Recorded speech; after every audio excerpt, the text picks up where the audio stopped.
Assalamu alaikum wa rahmatullahi wa barakatuh, and welcome to the Boer Cup. What is it that makes the Boer Cup such a special place? Is it the colorful houses? Is it the vibrant people? Or is it the rich cultural heritage to be found in this place? Join us as we take a journey through this Cape Town-based suburb at the tip of Africa. Our guide is a Malay historian who was born, bred and raised in this area and who now lives and works there. She will give us a unique insight into the sights, smells and sounds of this magical place. So stay tuned and join us in the Boer Cup. Bismillah. Bismillah.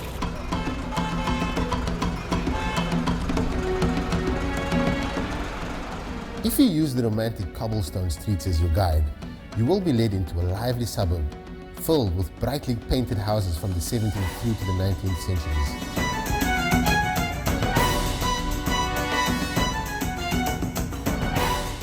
Formerly known as the Cape Malay Quarter, Boer Cup is situated on the slopes of Signal Hill, above the city centre of Cape Town, and is the historical centre of the Cape Malay culture in Cape Town, South Africa.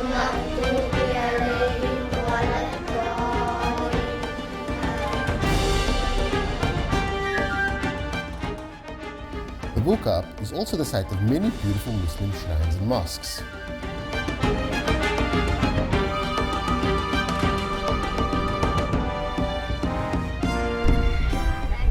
Shireen Nakadin was born and bred in the Boer Cup. She started working in the tourism sector 18 years ago as a community tour guide.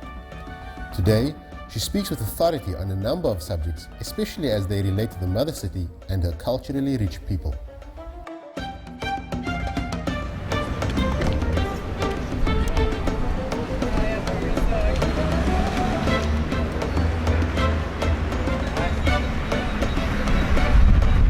Today we journey with Shireen and a group of tourists through the Boer Cup, talking about the area's past, its present and its future. Open pool.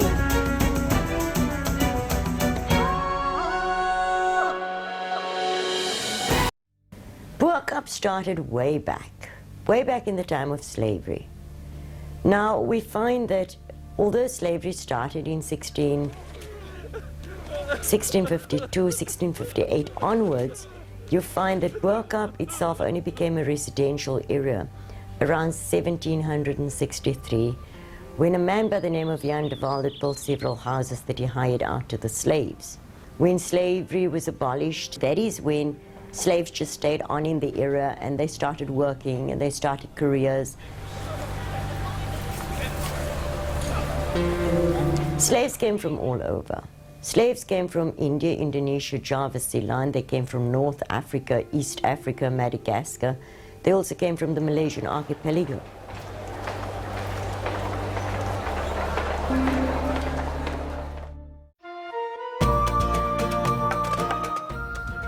Being the busy cultural hub that it is, what is the population of the Boer Cup? You've got an average of between 9,000 and 12,000 people living in the area. You find that the area in the old days was much larger. It was twice the size.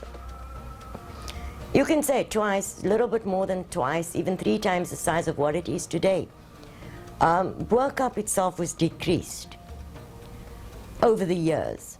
So today, people often go into what is called the Cape Quarter, and the whole elitist area right next to Boer Cup. But if you look at the houses, you'll notice it's exactly the same houses as in Boer Cup. The architecture of the houses are the very same. You'll also find that they've now slowly started painting the houses the very same colors that Boer Cup was painted, because it was once part of Boer Cup.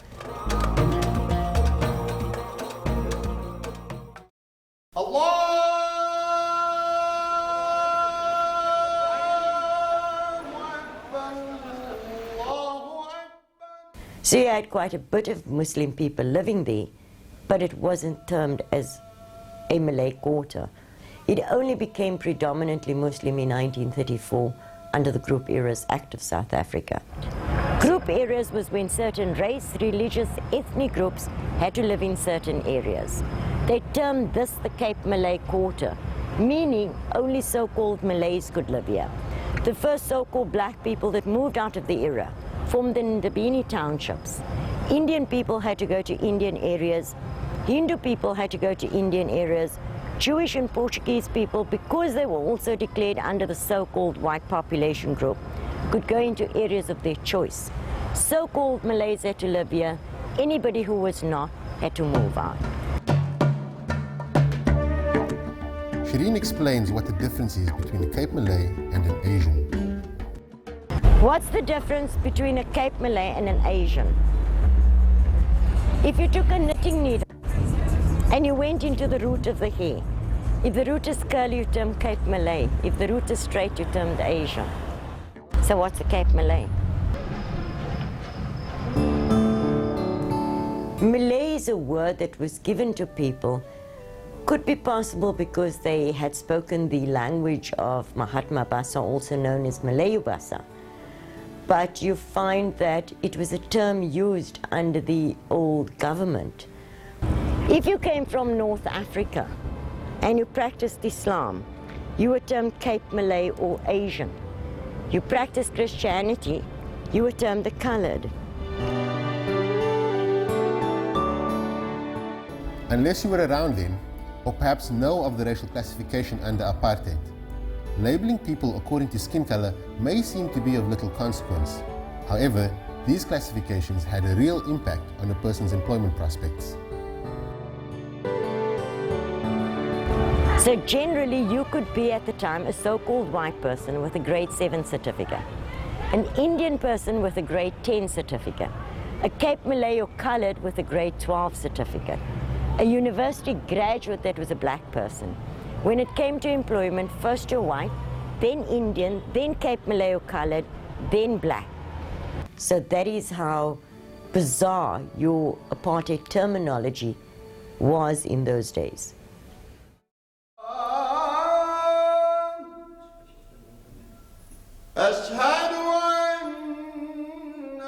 Today the Boerkaap has become synonymous with the Muslim religion. While the area spans only a kilometer in radius, there are around 10 mosques situated there. Today the era is predominantly Muslim because of the Group Errors Act. And if you look at 7,000 Muslim people, then it's about 700 people at each mosque. So it looks a lot of mosques, but it's not really a lot. But it's only because the era was called a Malay quarter. Any questions? We continue. The oldest house in the area has been standing since the year 1744. Now this house is the oldest house in Boerkaap. And they called it Walendorp, Jan de Waal's little town. And this is where he built all the houses that he hired out to the slaves. Of those slave houses, the only one that still exists is the museum itself. We're going to go this way now, and if you look at those houses on the right, you'll notice this masted, the yellow, the red house. It shares one parapet, and that is the original size of the house for hire that was built. Now this grey house, this is the only typical Victorian style house that is left in the era with brookie lace awnings. You know what brookie means? Knickers. Ladies' knickers. So it's called knicker lace awnings. And you know that these awnings in the First and Second World War, they were taken down and you had to donate it to the Queen, where it was melted down and cannonballs made from it. And that is why we lost a lot of it. And after the Victorian style, we had the Edwardian style where they would try to replace this with woodwork.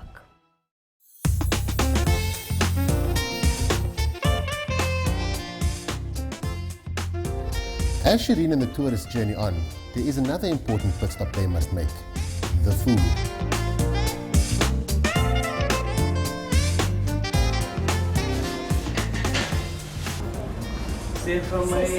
I want, give me 5 chili bites. Give me 8 samosas. And then you give me 6 cooked sisters. Bismillah. One of the things that sets the Boerkaap culinary experience apart are the authentic traditional spices used to create unique Cape Malay dishes. Over and above that, the food is prepared and served with love. Some restaurants afford tourists the opportunity to make their own samosas from scratch.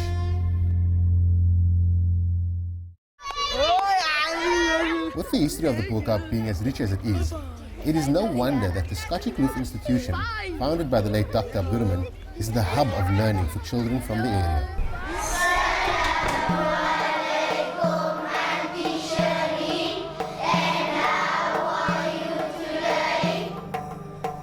Walaikum assalam. I'm fine, alhamdulillah. And how are you today?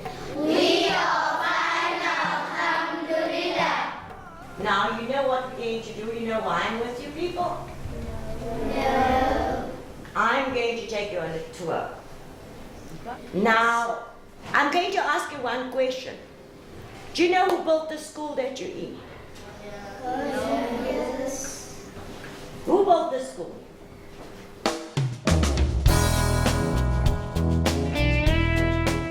Dr. Abdurrahman died in the 1940s, and it was only in 1952 that they erected the Scottish Kloof Muslim Primary School.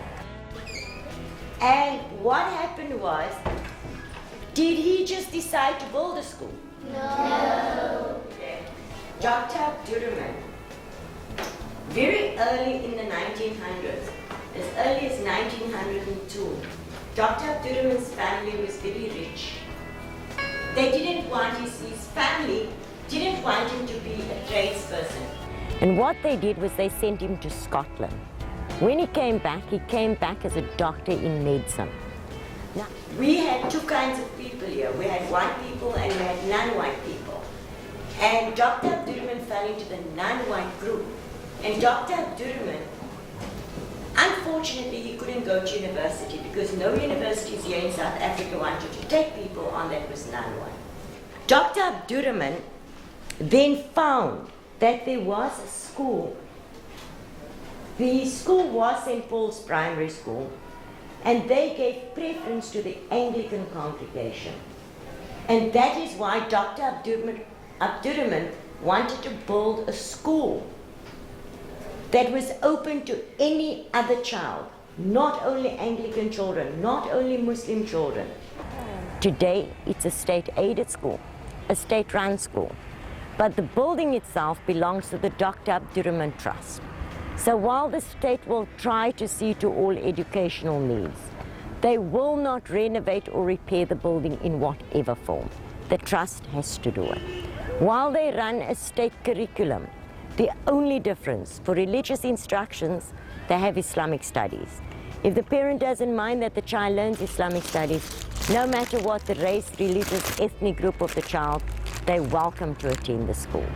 And they're one of the few schools who during the apartheid years could bus students in from disadvantaged areas to give them better learning facilities at the school. From the brightly colored and unique houses through to the delicious food, Shireen now takes the group to experience the spiritual aspect of the Boerkaap, the shrines. On the way there, they were met by an unexpected guest.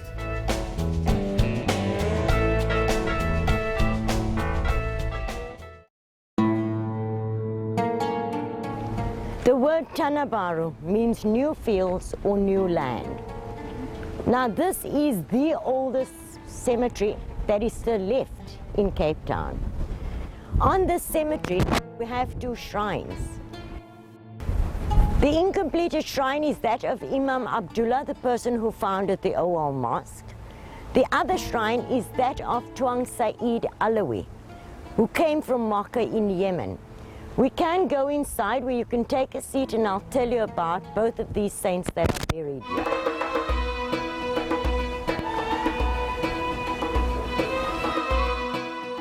Who was Imam Abdullah himself? Imam Abdullah was a prince who came from the island of Tidore, one of the Trinidad Islands east of Malaysia. When he was exiled to this country, he was a young man of 25 years old. At the time, schooled in all aspects of the religion.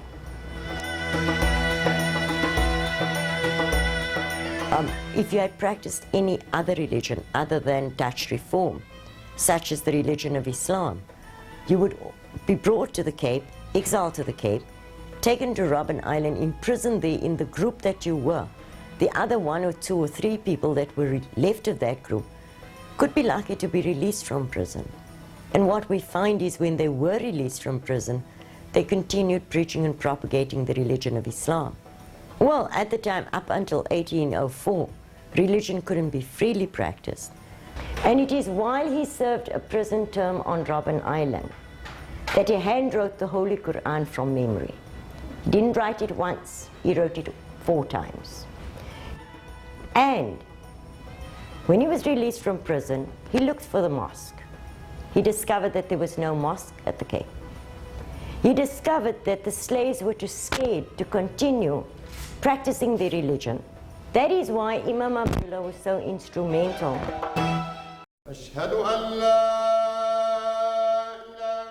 This mosque is over 210 years old. So you find it's not only the first mosque in South Africa, but it's also the first in the whole of the Southern Hemisphere. He was released from Robben Island in 1793, where he befriended somebody called Ahmed of Bengal. Now Ahmed was married to the only daughter of Corridon of Ceylon. So Corridon bought 2 properties. He bought the cream one, which was used as a warehouse, bought the green one, which went up until the 2nd window and was used as a barn. And while he and his family had lived in the warehouse, he allowed the barn to be used as a madrasa. A madrasa is something very similar to Sunday school. But while children attend Sunday school after congregational prayers on Sundays, Muslim children would attend from Mondays through to Thursdays. They have normal school curriculum, and just for an hour or 2 in the afternoon, they would attend madrasa classes where they taught the history of the religion and how to read the Arabic calligraphy. What can you no longer do? Once you said Allahu Akbar, then what can you not do now anymore? You can't scratch, speak. You cannot speak, You play. cannot play in football, cannot... So you find that when the Dutch and British authorities came to find out what was going on, they heard a language similar to the Afrikaans language, but it was Arabic. This language, and they thought it was the first Afrikaans school, not realizing that it was in fact the religion being taught. It was only a year later that Imam Abdullah started having prayers there, that he was now convinced that the Dutch authorities and British authorities was coming to listen what was going on, that they were fooled it was a school, and then that is how he could have his first prayers. Hence, that is why when the British took over the Cape, and they didn't want to hand the Cape back to the Dutch, they then promised them if they fight for the Queen against the Dutch, against their own slave owners, the Queen will give them a piece of land on which to build a mosque. The Queen would also look after their wives and children while they were fighting for the Queen's army. And that is how, together with the Malay Corps, the British conquered the Dutch in the Battle of Blouberg, and they could successfully run the Cape, right up until 1910, when we became the Union of South Africa.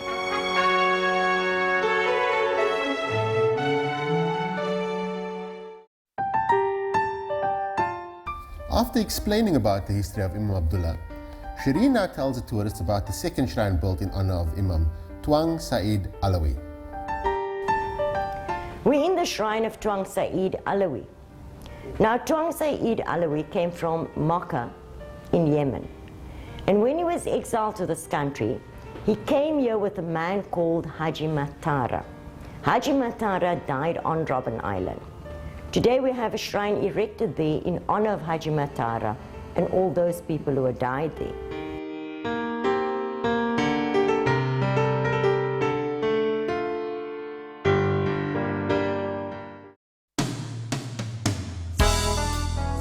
Robben Island is well known for its political prisoners. On the island, which is just off the Cape Coast, some of the Islamic spiritual leaders were also housed. The tourists took a trip there under the care of Muhammad Yasir, who is a tour guide on Robben Island. Hello everybody! Thank you very much and welcome to Robben Island. This is Robben Island. But gentlemen, one thing you must always remember, never forget. Although you are from the mainland onto the island, you are still in Africa.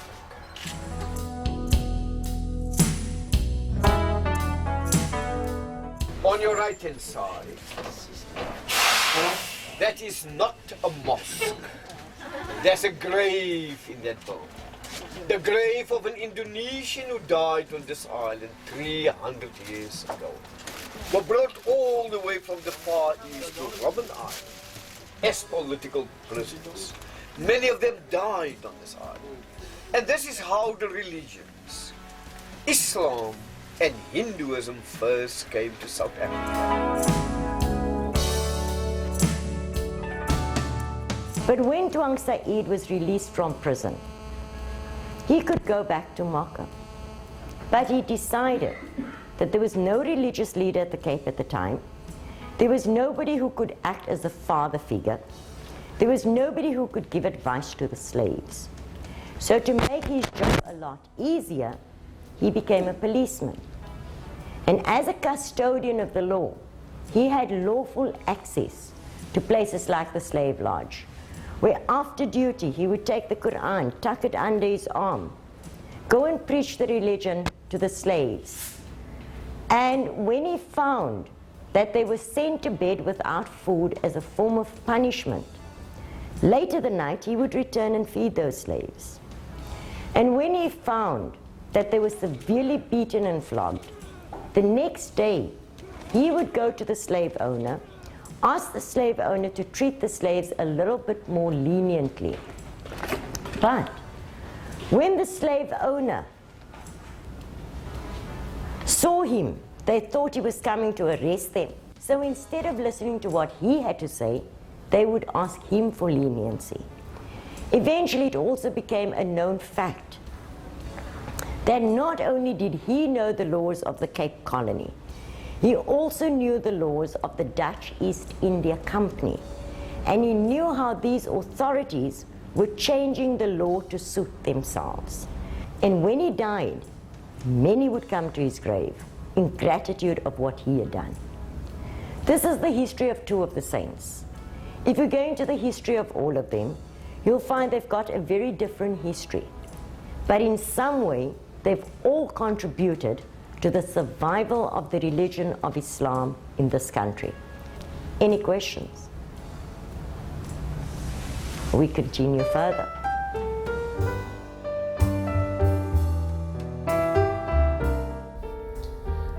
As they moved from the shrines back to the heart of the Bo-Kaap, the tourists had some pertinent questions for Shireen about life in the Bo-Kaap today.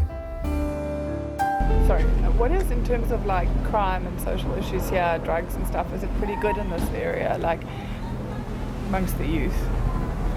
Yeah, it's good in the sense that you don't find there's a lot of crime in the area because people look out for one another. Yeah. Hence you will find that it was only at the top that we had barbed wire fencing. Most other people don't have barbed wire. They may have burglar bars on the roofs, but you don't even find that they've got burglar bars on their doors. Doors stand open because people look out for one another. The question about the color of the houses were raised, and a fascinating discussion ensued because the brightly painted buildings have become synonymous with the Bo-Kaap itself. And what if you paint your house a color your neighbors don't like? There's a restriction on how you build, not what color you paint. In the old days, people painted their houses pale pastel shades.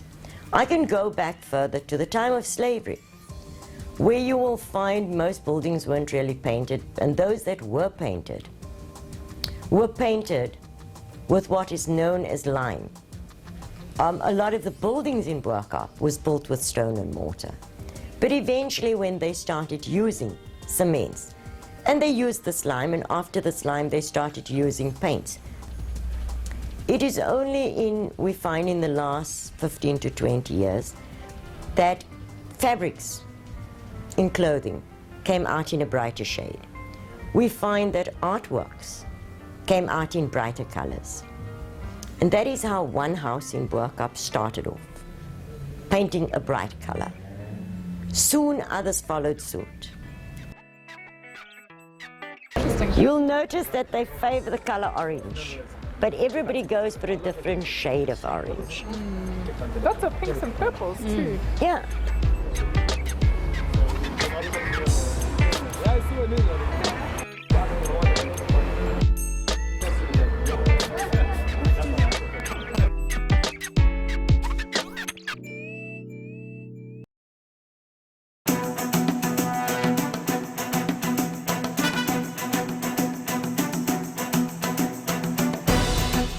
We've had the opportunity to walk through the Boerkap, see its sights, hear its sounds, as well as taste its foods from the perspective of the tourists. Now, we get to experience this vibrant community firsthand from the people who live there. All of this centered around a festival that literally brings the mother city to a standstill annually.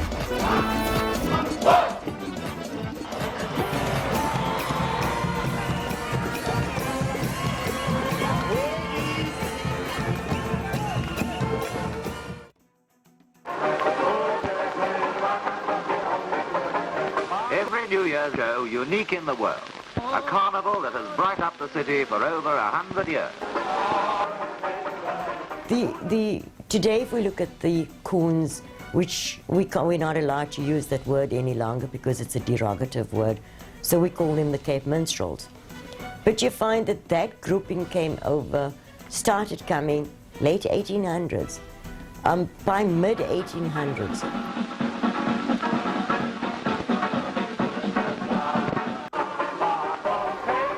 officially on the 1st of January, the Dutch had a church service. They would entertain their friends. They needed their slaves to work. And in turn, they would give off their slaves the 2nd day of January. They wouldn't want to stay on the farm that they are, because often the slave owner didn't treat them very nicely, so they wanted their own space. And that is when they would go and visit one another. But when they go and visit one another, they would sometimes make up little melodies and folk songs. And often what they did was they would poke fun at the slave masters. But then what happened was the slave masters heard about them singing. So the slave masters decided to send their children. You know, one always, when it's the older people speaking, you want the children out of the way, so they send the children to go and listen to the slaves. And in turn, the slaves became a bit scared because now that the children were coming to listen to them, they knew exactly who they were singing about. So what the slaves did was they started painting their faces so that the children couldn't recognize them. But unfortunately, the children still knew them by the clothing that they wore. So what they did was they took odd scraps of brightly colored fabric, put it onto their clothing so that the slaves' owners' children couldn't recognize them. And that is how, because of their music, their melodies, their folk songs, their comic songs, you find that they often use tunes that is catchy tunes. The children would pick up the song. They would start singing it back home. In turn, the slave owner picks up the words and they pick up the music of the song and they start singing it without realizing that they're actually poking fun at themselves. And that is how the minstrels came about.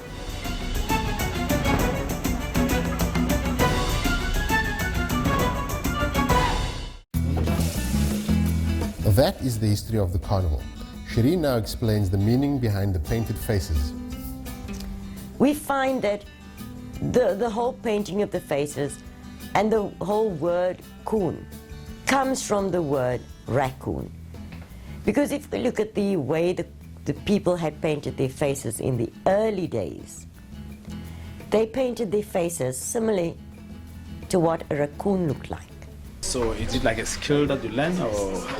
I don't know how this happened, eh? It happened with me not wanting to go sit in the line of the guy that really does this, or started doing this. I didn't want to sit in the line. So I just thought, yeah man, I'm doing it on my own. So the color that goes on your face is basically the color that your team's clothing is for the day. There's nothing to do with skin color.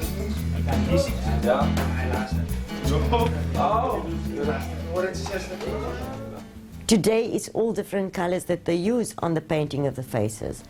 Basically they come here and they should tell me what colors their clothing's going to be, and then that's what they want, that's what they want on this.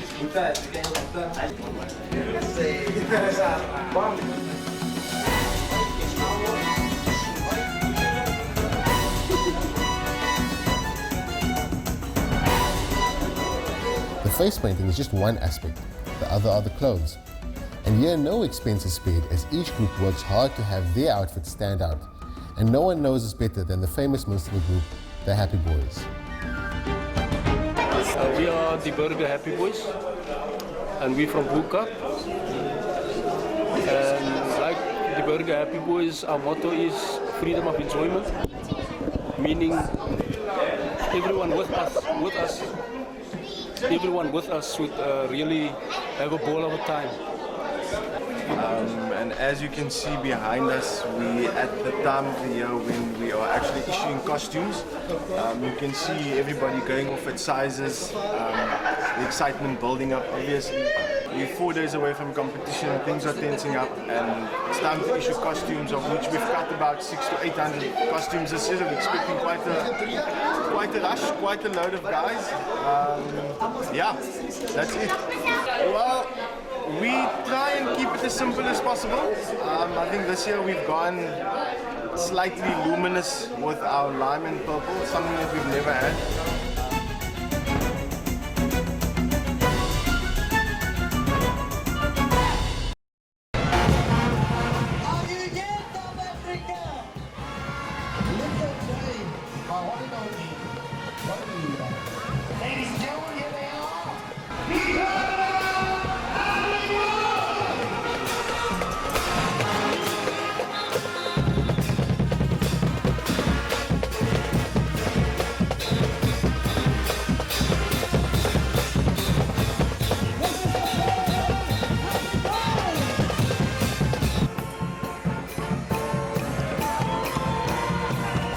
Reds, yellows, purples, greens, and everything in between can be seen at the Tweede Nuwe Jaar. Young minstrels and old minstrels strut their stuff to the beat of the drum, the blaring of the trumpet, and the rattle of the tambourine.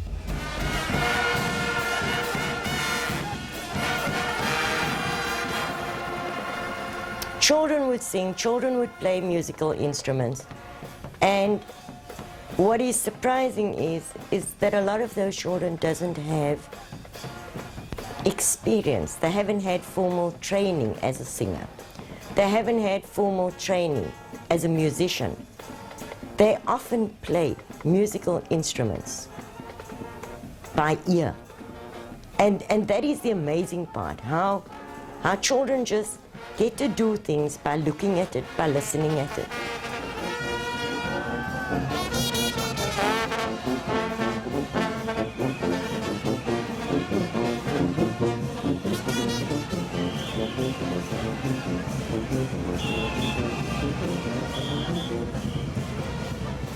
Then, of course, your leader of your group.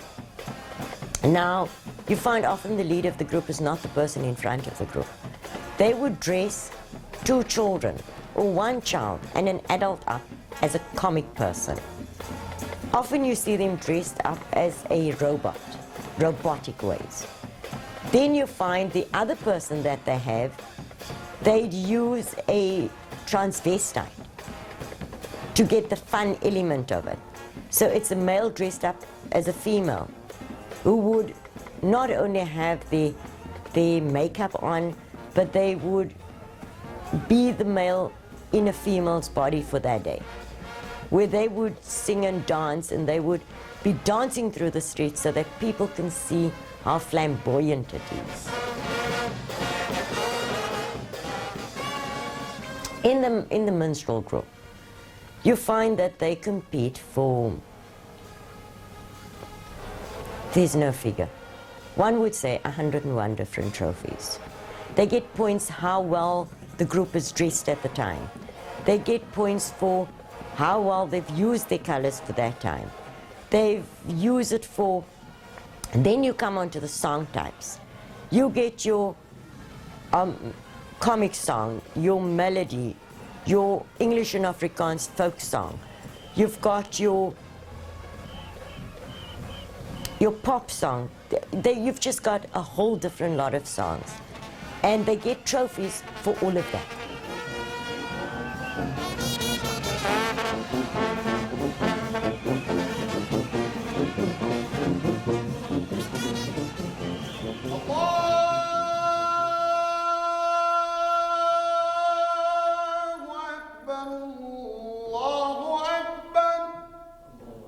In the midst of the dancing and festivities, however, prayer is still a top priority for the Muslim minstrels.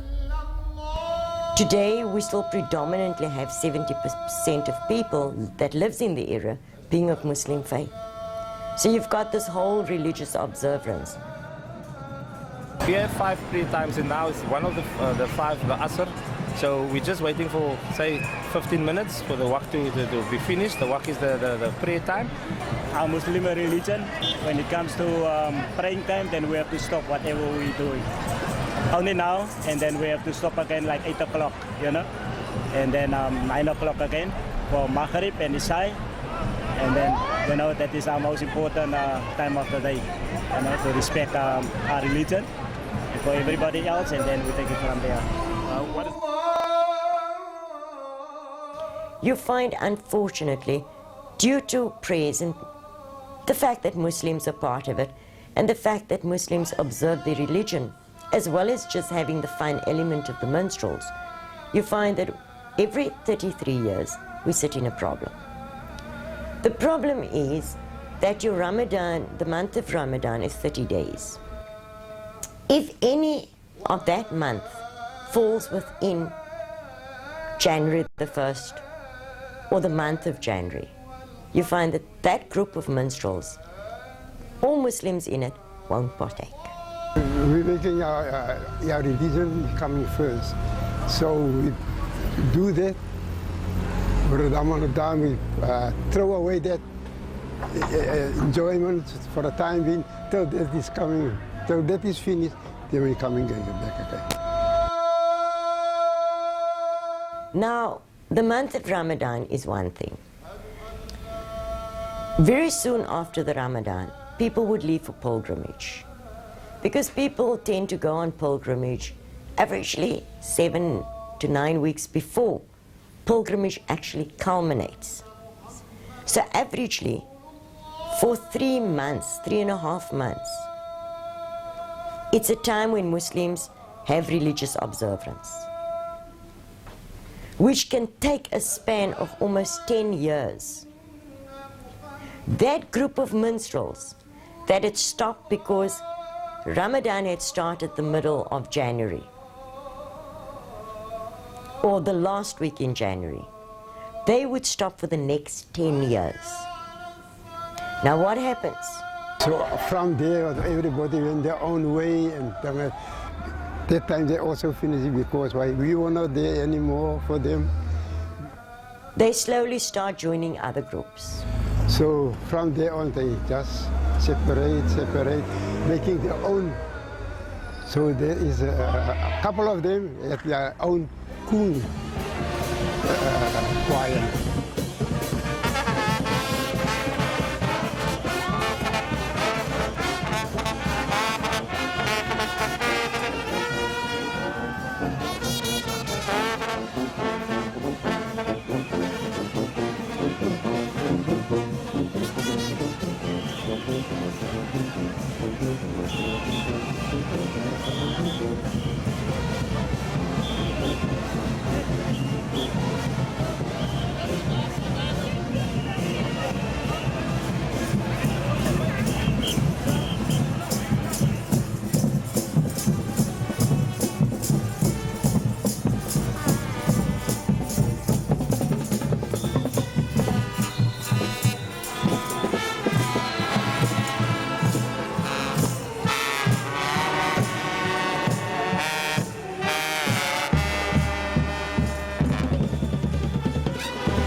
Finally, ada semua dia start oleh klub het is des allemaal.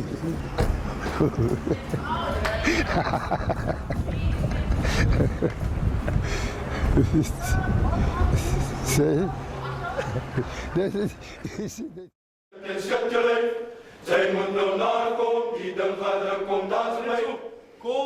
A showpiece like the Tweede Nuwejaar doesn't just happen. Weeks and months ahead, the minstrels and choirs are already hard at work practicing. Hence today you've got two different groups. You've got your minstrel group and you've got your Malay choir group, where sometimes, and not sometimes, always, your minstrel group and your Malay choir group incorporate. Your Malay choirs, that the musicians of the Malay choirs that plays for the minstrels, you'll find during the time of the minstrels, they would dress up as minstrels. But then they have their own competition, which runs. And their competition is not part of the minstrels competition. You wouldn't find minstrels in the Malay choir competition. Okay, stop. I say stop it and you stop it. Don't do your own things here, please. Now, if we say we start like dance, dance, dance, kom en dansen samen met mij. No? So if we go there by kom en dansen samen met mij, if we say kom en dansen samen met mij, no? Kom en dansen samen met mij.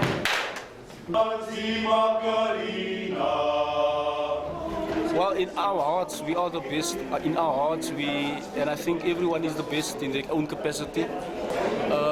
It's just sad that they've got to be a winner at the end of the day. And my personal opinion is that, my heart, I'm already a winner. Every day I'm a winner. Ons gaan sing, ons gaan dans. Ek kan vir everyone up. Ons gaan sing. The judges expect lots of things. The criteria depending on the item you do. There's various items, there's 17 items for the carnival. 17 items, and all the items has got then its own criteria. But mostly on neatness, discipline. The comic songs normally, it's exactly what it says, a comic, it must be. You need to make people laugh. Kom en dansen samen met mij. Wil je leven? Ja, met mij. Kom en dansen samen met mij. Samen met mij. Zij moet je leven viel lekker en je rond. Zij moet je leven viel lekker en je rond. Zij moet je leven viel lekker. Kom en dansen samen met mij. Kom en dansen samen met mij. Yes, people must enjoy the song. And normally a comic song, a troupe or whoever does a comic song, it's based on experiences in life. Some experience seriously, some experience is very sad, But what we do in the comic song, we try and translate it in a more humorous way, so that people can laugh about it, but also remember the story. More comical, and more humor, adding more humor to it. Evidently, rehearsals are not just hard work, but the singers and dancers have loads of fun.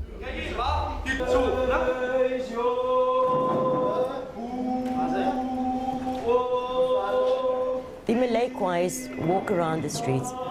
More New Year's Eve, they would come out.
Yeah.